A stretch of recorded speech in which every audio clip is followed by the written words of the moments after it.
मूर्ति की स्वयं की शक्ति होती है। कभी पाषाण में ऐसी शक्ति होती है, सभी पाषाण एक समान नहीं होते। डायमंड भी पाषाण है, पन्ना भी पाषाण है, पुखराज भी पाषाण है, मार्बल भी पाषाण है, सैंडस्टोन भी, लेकिन सबके गुण अलग अलग होते हैं। वही एक डायमंड पाषाण का टुकड़ा करोड़ों रुपए का है।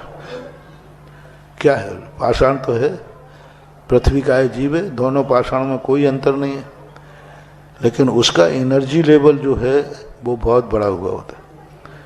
कुछ पाषाणों से होता है, कुछ प्रतिष्ठा से होता है, कुछ जो सूर्य मंत्र देने वाले साधु होते हैं उनकी साधना से होता है। उसी प्रतिमा को यदि कोई योग्य साधु द्वारा सूर्य मंत्र दिलाया जाए तो उस प्रतिमा का अतिशय और ज्यादा बढ़ जाता है। मात्र प्रतिष्ठा से ही सब कुछ नहीं है। प्रतिष्ठाचार्य और प्रतिष्ठा में देने वाले जो साधु हैं उनकी कितनी साधना है, वो कितने तत्व के ज्ञाता हैं, उनके पास ध्यान की शक्ति क्या है, उनके पास स्वयं का कितनी शक्ति है, उस शक्ति को स्थापित किया जाता है। ये साधारण नहीं है, बहुत बड़ी चीज होती है। प्रतिष्ठा करना कोई ऐसा ही नहीं है कि यूं कर दो। प्रतिष्ठा के लिए बहुत कुछ अपने आप को आहूत करना पड़ता है, अपनी शक्तियां समर्पित करना पड़ती है।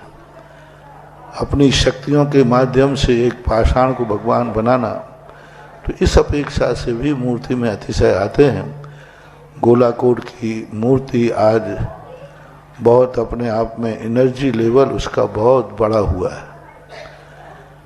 हाँ, पहले तो वो फर्स्ट नंबर थी, अब सेकंड नंबर पे है, क्योंकि जब से ज्ञानोदय तीर्थ नारेली अजमेर राजस्थान की मूर्ति मुनि सुब्रत नाथ की उजागर हुई है, तब से ये द्वितीय नंबर पर, नहीं तो पहले तो वो पहले नंबर पर ही थे। आज सबसे ज़्यादा एनर्जी, सबसे ज़्यादा ऊर्जा यदि किसी मूर्ति में है तो वो है ज्ञानोदय में स्थित भूगर्भ से प्राप्त मुनि सुब्रत नाथ भगवान की मूर्ति में। मूर्ति तो सभी हैं, लेकिन उसकी एनर्जी लेवल बहुत बड़ा हुआ है। उसको आज 7 साल लगभग होने को हैं। 1 जनवरी को उसने उच्चासन प्राप्त किया था, अभी 1 जनवरी आ रही है।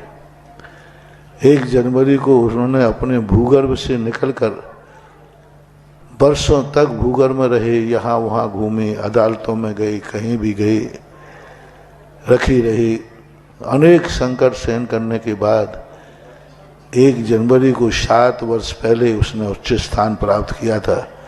तब से आज वो लाखों लाखों लोगों का लाभ दे चुकी है। कितनों को तो जीवन दान दे दिया उसने,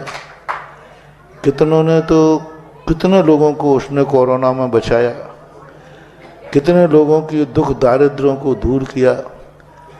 यदि ज्ञानोदय तीर्थ क्षेत्र के मुनि सुब्रत नाथ के ऊपर एक पुराण निकाला जाए, जब एक एक अतिशय पर एक एक कथा है उस मूर्ति की, तो न जाने कितनी कथाएं हो गई।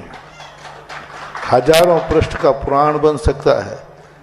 किन किन को उस मूर्ति से लाभ हुआ, किन किन के इसलिए उसका स्थापना दिवस आ रहा है 1 जनवरी को। शायद राजस्थान में उसका कोई विशेष महोत्सव मनाने की स्थिति चल रही होगी।